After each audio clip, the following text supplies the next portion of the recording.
Audio Jungle. Good morning. Health is wealth. Doctor to you, be a master of your health. Just going out on my morning run. I'm going to talk to you about a condition in pregnancy called pre-eclampsia. I'm at one of the landmark parks in southeast London. Beautiful a day it is. All you need is 20 minutes to 30 minutes a day, 150 minutes a week of cardiovascular exercise. Health is wealth. So what is pre-eclampsia? Pre-eclampsia is a condition that is unique to pregnancy. It affects 2 to 8% of women worldwide. Eclampsia means seizure. So pre-eclampsia means before a seizure. So it's a condition unique to pregnancy that can lead to seizure if undiagnosed and untreated. These conditions are high blood pressure and protein in the urine, which we call proteinuria. The arbitrary blood pressure that is used to diagnose high blood pressure in pregnancy is 140/90. In pregnancy, blood pressure usually actually drops quite significantly from the baseline pre-pregnancy blood pressure of a woman. So a blood pressure that is equal to or greater than 140/90 is actually quite significant. You may wonder then, how do women with preeclampsia present? Well, they present with a high blood pressure and protein in the urine, but they're not going to come and tell you that. You have to measure a pregnant woman's blood pressure early in the pregnancy stage, and also check their urine for any protein, because a woman in the early stages might actually not have any symptoms at all. Now, earlier on, a woman might only present with protein in the urine or just with high blood pressure. It is important to keep monitoring that woman for any development of the other condition that they may not have at the time that they initially present. If preeclampsia is not diagnosed, it can lead to complications in both the mother and the baby.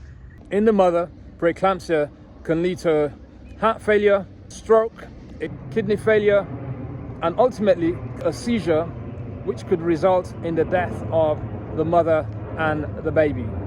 In the baby, the most significant risk are restricted growth, something called intrauterine growth retardation, IUGR. But also it could lead to prematurity of the baby and all the complications that result from prematurity, such as chronic lung disease, for example. So what is the treatment, you might ask? Well, the mainstay of treatment is controlling the blood pressure. A lot of the typical blood pressure medicines are not safe in pregnancy. The medicines that tend to be used are things like L-Dopa, labetalol, and nifedipine. What you want to do is gradually reduce the blood pressure. You do not want a sudden drop in blood pressure, as this can lead to other complications in the woman, such as stroke and blindness. The ultimate treatment is actually delivery of the baby. So what we're aiming to do by controlling the blood pressure is to keep the woman safe and stable for as long as possible, so that the baby can reach the maximum maturity level within the womb to avoid early delivery and prematurity. However, delivery, and in particularly removal of the placenta, is what leads to cure. If the woman is already close to term, i.e. close to 40 weeks or 9 months, then it may be reasonable to induce labor and try to facilitate delivery in the natural way. However, the risk with this is it is unpredictable how long it may take for the woman to deliver, which can pose more risk to the woman and the baby. Therefore, often the option of a cesarean section is thought to be a lot safer. Just because you've delivered the baby or removed the placenta for the woman doesn't mean the woman is out of the woods yet.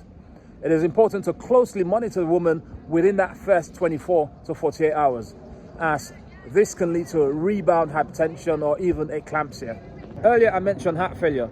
The way in which this might present is breathlessness as a result of fluid building up within the lungs. This is called pulmonary edema. If a woman presents with pulmonary edema, they have a 1 in 60 chance of death. It goes without saying, if a woman has pre-existing health conditions such as hypertension, kidney disease, obesity, diabetes, it increases their risk of preeclampsia.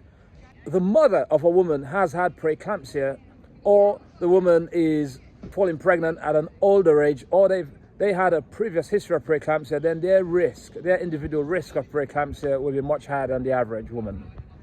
So the key take-home lesson here is, if you're pregnant, go and get your blood pressure checked, have your urine checked for protein levels at an early stage.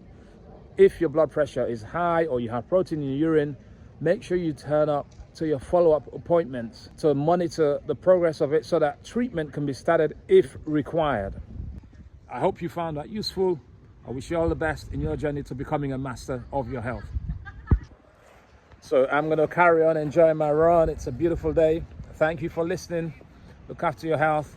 20 to 30 minutes a day of cardiovascular exercise. Audio Jungle.